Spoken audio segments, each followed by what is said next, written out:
Right now, behind concrete walls and barbed wire in Fort Worth, Texas, a sheet of $100 bills is flying out from under a printing press. One sheet holds 32 bills. The press produces 10,000 sheets an hour. Do the math, 320,000 $100 bills every 60 minutes from one machine. And there is far more than one machine inside. Right now, there is probably a piece of paper just like that in your wallet. Over your lifetime, you have spent thousands of them and never once stopped to think about what it actually is. And that is a mistake, because this plain little rectangle is one of the most protected mass-produced objects in history. Every square inch of it is designed so it cannot be copied, and I will tell you the strangest part right away so you do not get too comfortable. What you are holding in your hand is not paper at all. Run your finger across any bill. Feel that? Slightly rough, almost like fabric. Ordinary paper does not behave like that.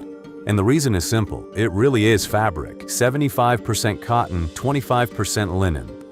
There is exactly one company in the world that is legally allowed to produce this material. One. And it has held that contract since 1879. Welcome to the channel for the richest. Luxury life. The factory where America's biggest secret is stored. The company is called Crane Currency, and it lives in the quiet town of Dalton, Massachusetts. For more than a century, the same family has supplied the entire country with the foundation of its money. If the dollar has a godfather, it is a paper mill in New England. And now comes a sentence that feels slightly unsettling. Simply possessing this material without government authorization is already a federal crime. Not counterfeiting money, not printing it, just keeping the blank sheets. Because the protection begins before even a single drop of ink touches them. Look at a bill very closely. See those tiny red and blue fibers scattered across the surface?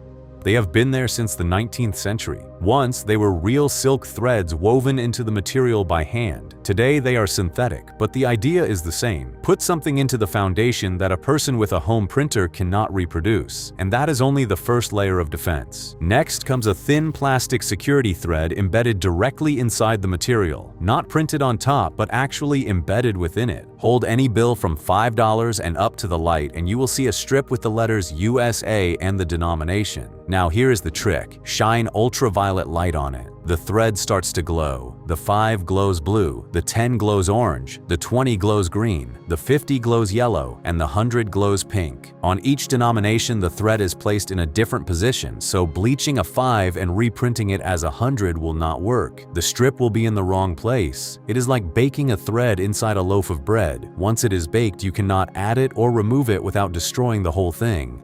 But on the 100, that is not the main feature. The main feature is the blue ribbon, about 1/4 of an inch wide, running vertically across the entire bill. 1,000,000 lenses inside one strip. This blue ribbon took more than 10 years to develop, and it is not printed. It is woven into the cotton linen base. Hidden inside it is something that is hard to believe. More than 1,000,000 microscopic lenses per inch. Tilt the bill. Tiny bells turn into the number 100. Tilt it the other way and the images move sideways, even though you are clearly moving the bill up and down. The image lives by its own laws of physics. This is Crane technology, and security specialists call it the most advanced anti-counterfeiting feature on any banknote in the world. No known printing or copying method can reproduce it, none at all. And this is where we should stop for a second. Everything I have just described, the fabric, the fibers, the glowing thread, the ribbon with 1,000,000 lenses, exists before printing. This is just the blank canvas. Possessing even one of those clean sheets could get you arrested. And the most interesting part only begins now. A 70-ton machine and one person with a magnifying glass. The first stage of printing is called offset printing. For bills from $5 and up, huge rollers covered with special ink apply background colors to the front and back at the same time in a single pass. These are the faint washes of blue, peach, and orange you see behind the portrait on a modern 20 or 50. The $1 bill skips this stage entirely, which is why the 1 feels and looks a little different from the rest of the cash in your wallet. The machines that do this are about 50 feet long and weigh around 70 tons. 70, like a loaded railroad freight car. And yet every 500 impressions, a real human being pulls out one sheet and checks it by hand under a magnifying glass. In the age of robots and neural networks, the quality of your money is still ultimately confirmed by someone's tired eye. But offset printing is only the primer coat. After that comes the process that turns counterfeiting from difficult into physically impossible. Somewhere inside the Bureau of Engraving and Printing sits a master engraver. There may be only about a dozen people like this in the entire country. He takes a tool called a burin and cuts the design into soft steel by hand, backward, at microscopic scale. Benjamin Franklin's face on the 100 is not an enlarged photograph. It is line after line carved into metal by a human hand. One portrait can take several months. And if the hand slips on the 10,000th stroke, there is no undo button. You start again. How do you copy something created so it cannot be copied? And here's the paradox the Bureau had to take seriously. You cannot print millions of bills from one hand engraving. It would wear out almost instantly. So you need to make perfect copies of something that was specifically designed to be impossible to copy. The solution turned out to be almost jewel-like. The original engraving is hardened, then a soft steel cylinder is pressed against it with enormous force, taking the image as a raised relief. That cylinder is hardened too, and then pressed into a soft printing plate. The image transfers back again, now as recessed grooves. And so, impression by impression, the entire plate is filled. 32 images, one for each bill on the future sheet. Then the plate is coated with chromium so it can survive what comes next. And those thin geometric patterns behind the portrait, a person does not draw them. They are cut by a geometric lathe, a machine that produces mathematical curves so complex that they cannot be repeated by hand in principle. Try scanning a pattern like that. Try photographing it. You will get moire, a ripple where the design literally self-destructs during copy. It breaks itself without any help from you. Why you can recognize real money with your finger. Now comes intaglio. This is where the texture you feel with your fingertip is born. The press forces the fabric into the engraved grooves of chrome-plated plates under monstrous pressure, thousands of pounds per square inch. The material is literally pushed down into the lines and it pulls ink from the depths of the engraving. That is why when you run your finger over a real bill, you feel relief, the raised portrait, the raised letters. It is the simplest way to spot a fake. If the banknote feels smooth and flat, you are holding a counterfeit. No home printer on earth can create that raised texture. First they print the back, then the front, two separate passes, each again at a speed of 10,000 sheets an hour. But the ink is not ordinary either. Inside it are magnetic particles. Each denomination has its own magnetic signature, and that is how machines instantly recognize money. That is why a vending machine can tell a 1 from a 5 in a fraction of a second and immediately spit out a photocopy. And there is something else hidden in the ink that you will never see. Infrared properties. Some areas of the bill are visible under infrared light, while others are not. Your eye sees one complete banknote, but a sensor sees a barcode made of visible and invisible zones, a code only machines know how to read. Every bill validator you have ever fed money into has checked exactly that. And here is a detail that surprises almost everyone. Intaglio ink dries for 3 full days, 72 hours. All that time, the sheets sit in rooms with carefully controlled humidity and temperature. Rush the process and the ink smears and the bill is rejected. The entire giant production line is built around this patient 3-day wait. Number 1. The bell that appears and disappears. The 100 gets special treatment.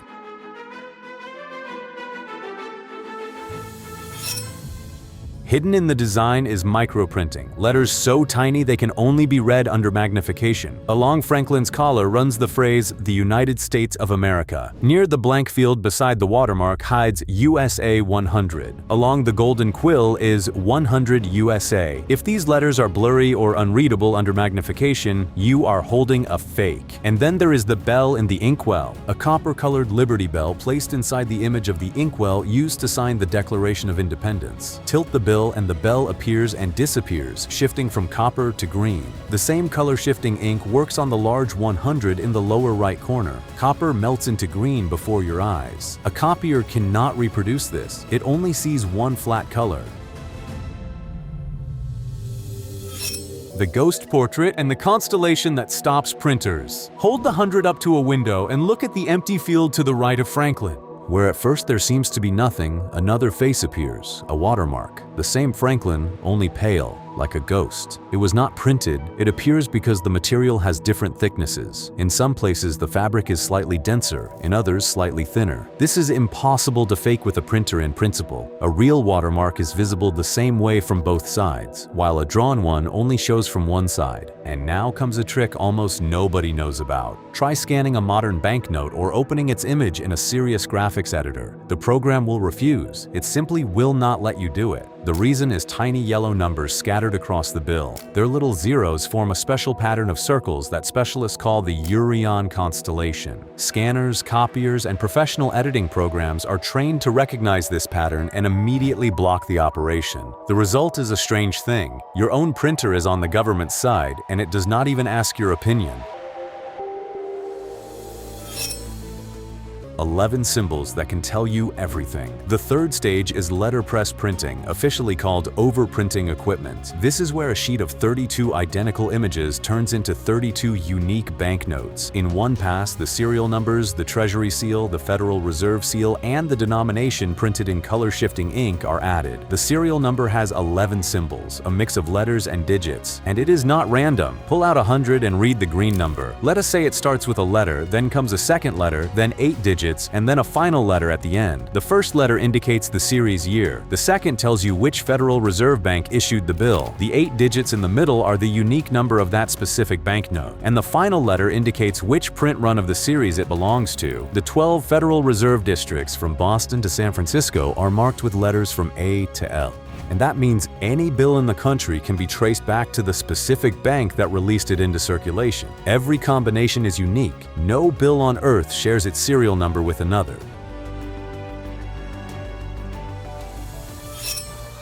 The star note people pay extra for, but the Bureau does not take anyone's word for anything, not even its own. After printing, the sheets pass through a line of high-speed cameras that scan both sides of every sheet at full working speed. The system compares every bill to a reference image, checking color, alignment, ink coverage, and defects invisible to the human eye. Any flawed banknote is removed, and in its place goes what is called a star note, a bill with a small star in the serial number instead of the final letter. If you ever find one in your hands, do not rush to spend it. Collectors pay noticeably above face value for star notes, and for rare combinations, several times more. After that, the sheets are cut with a guillotine, first into strips, then into individual bills. And each one comes out perfectly identical, about 6 1/4 inches long and about 2 5/8 inches wide. These dimensions have not changed since 1929, and they cannot change. ATMs, counters, and vending machines are calibrated so precisely that anything outside the correct size is rejected. Finished bills are packed into bundles of 100, color-coded by denomination. Bundles are grouped into bricks. Bricks are stacked onto pallets, and pallets are locked inside armored trucks. Behind the wheel are cash carriers such as Brinks and Loomis. The destination is one of the Federal Reserve's cash centers spread across the country. 14 cents against $100, and now the numbers that made it worth getting this far. The Federal Reserve does not simply hand out new money. It replaces worn-out bills with fresh ones. Banks send in battered cash, worn notes are destroyed, and new ones come back in return. It is a cycle in which about $480 million in new banknotes enter circulation every day. And here is what is stunning. Printing a $1 bill costs about 3 cents. A $100 bill costs around 9 to 10 cents in direct expenses for paper, ink, and labor. Think about that. Less than 10 cents to make something worth $100. And that something lasts a long time. A $1 bill stays in circulation for about 6 to 7 years before it is retired. A 100 lasts almost 23 years. Over 2 decades, it passes through hundreds of hands and outlives several smartphones in your pocket. Every year, the Federal Reserve destroys about 7,000 tons of worn-out money, 7,000 tons of paper that was once somebody's wealth. Where all those hundreds really live? Ready for a number that flips the way you think about cash? According to estimates, between 60 and 80% of all $100 bills are outside the United States. Americans are not the ones holding them. They are hidden under mattresses, in safes, and in basements all over the world, from Latin America to the post-Soviet world. By the end of 2024, about $1.9 trillion existed in circulation, specifically in hundreds. That is more than 80% of all U.S. cash by value in one single denomination. The $100 bill has long stopped being just money. For half the planet, it is a way to preserve savings when people no longer trust their own currency. And here is the sobering part. This mountain of cash is only the tip of the iceberg. If you add up all physical dollars in the world, you get about $1.5 trillion in paper, but the country's total money supply is around 14 trillion. In other words, real, touchable bills make up only about 1/10 of the economy. Everything else is numbers on screens that you will never hold in your palm. But global popularity has a dark side.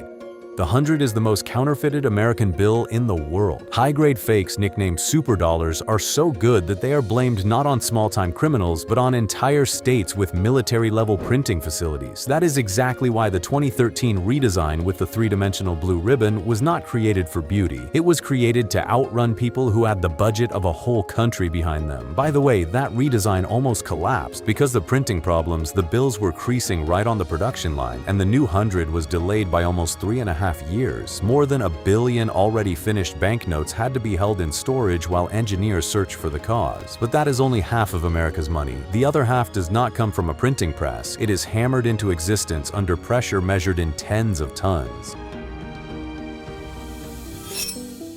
5 football fields of metal in one coil. It all begins with giant coils of metal, about 1 foot wide and almost 1,500 feet long. That is like nearly 5 football fields rolled into a single spool. The strip is fed into a blanking press, and it punches out thousands of round blanks per minute. There is so much scrap that the clippings pile up like metal leaves, and workers literally rake them together. All of it goes back into melting. Not a single ounce is wasted, but the composition of these little circles is more interesting than it seems. The cent is 97.5% zinc with a thin copper coating. The quarter has a copper core inside a shell made of copper-nickel alloy. That is why coins feel different in the hand and sound different when they fall onto a counter. It is not random. It is a precise metal recipe. The mint operates at 4 locations. Philadelphia and Denver strike money for circulation. San Francisco makes collector coins.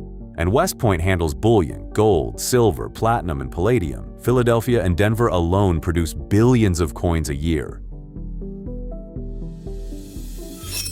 1,000 degrees, acid, and a blow of tens of tons. Next comes heat. The blanks are sent into a furnace at nearly 1,470 degrees Fahrenheit, and all of it happens in an oxygen-free environment. Otherwise, the metal would oxidize and the surface would be ruined before the strike even happens. The little circles come out of the furnace soft and pliable. Then comes a chemical bath with citric acid and lubricant. The acid removes dirt and oxides, while the lubricant keeps the hot blanks from sticking together.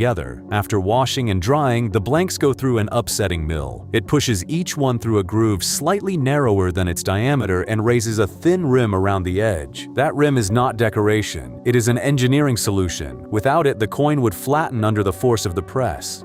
In fact, that is exactly what happened before 1828, until the retaining collar was invented. Coins came out wider, thinner, and terribly inconvenient in a pocket. And then comes the climax. 2 hardened steel dies, one with the obverse, one with the reverse, come together, trapping the blank between them. Around it sits a collar that forms the edge. On dimes and quarters, that collar has grooves, which is where the reeded edge comes from. And the striking pressure is tens of tons in a fraction of a second. Modern presses strike more than 750 coins per minute. Philadelphia has more than 60 of those presses. At full speed, that mint alone stamps more than 47,000 coins per minute.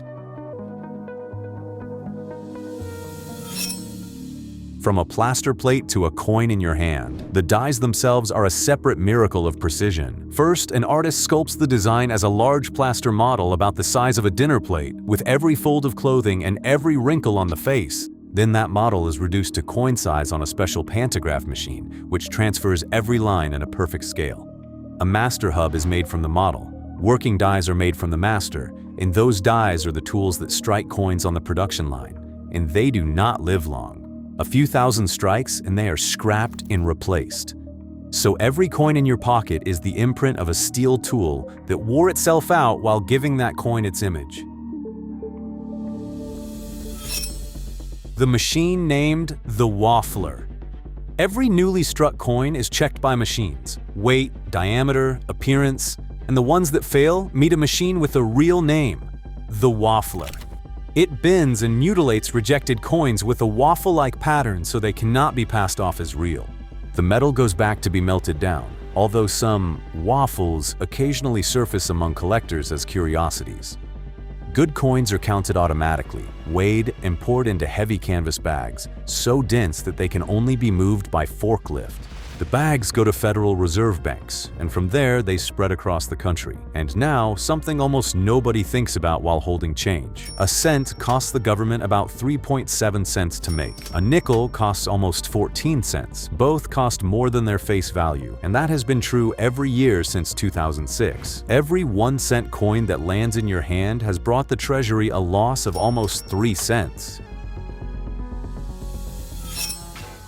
But the quarter prints profit. But the dime and the quarter are the real breadwinners. A dime costs about 6 cents to make. A quarter costs around 15 cents while its face value is 25 cents, which means each one brings the government about 10 cents in pure gain. Multiply that by billions. And here is the most beautiful example of how they made money from it. The state quarters program, when symbols of different states were struck on the reverse, brought in an estimated $6 billion. The secret was simple. Millions of Americans did not spend those coins. They put them into collections. In other words, they paid the government 25 cents for a piece of metal that cost about 15 cents to make, and then left it at home. A perfect deal for the Treasury.